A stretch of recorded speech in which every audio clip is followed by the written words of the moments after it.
ईश्वर ने भोजन का इंतजाम किया। एक दिन सुबह 7 बजे से घूमने निकल गया और कई कई गांवों में चक्कर लगाते हुए दक्षिण पारो लौटा, पर तब तक शाम के 7 बज चुके थे और मेरे रात के स्कूल में पढ़ने वाले लड़के लड़कियां बत्ती जलाकर तैयार थी। मैं अपना घर बिना गए पढ़ना शुरू कर दिया, हालांकि मुझे बहुत भूख लगी थी। रात 11 बजे जब अपना डेरा पहुंचा और मेरे घर मालकिन ने जैसे ही मुझे देखा बोल पड़ी, आप आज गांव में ही हैं? हमें तो मालूम ही नहीं पड़ा कि हमने आपके लिए कोई खाना नहीं बनाया है। उनके इस कथन ने मानो मेरे सिर पर आसमान ही रख दिया। मैं भूख से बिलबिला रहा था, पर कैसे उस 2 बच्चों की माँ को रात 12 बजे बोलूं कि मेरे लिए खाना बना दे।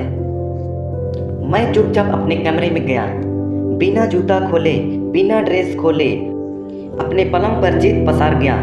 भूख के मारे मेरी आंख में से गरम गरम आंसू निकल गए और क्योंकि मैं चित लेटा था, वे आंसू मेरे कानों में चले गए। शायद ही इन बूंद की आंसू कान तक पहुंच गया था।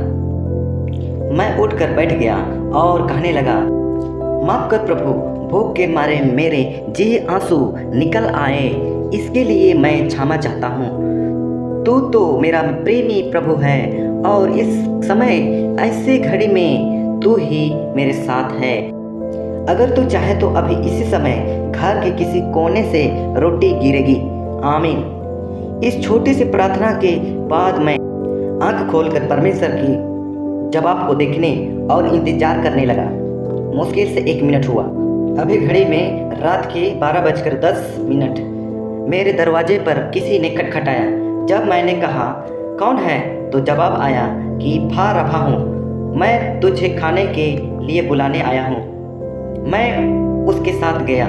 1 बजे रात को उसके घर में खाना के लिए प्रार्थना करना चाहा, तो रो रो कर प्रार्थना पूरा किया। यह रोना खुशी का रोना था। मेरा प्रभु मेरे पूरे जीवन में एक दिन भी मुझे बिना भोजन का सोने नहीं दिया।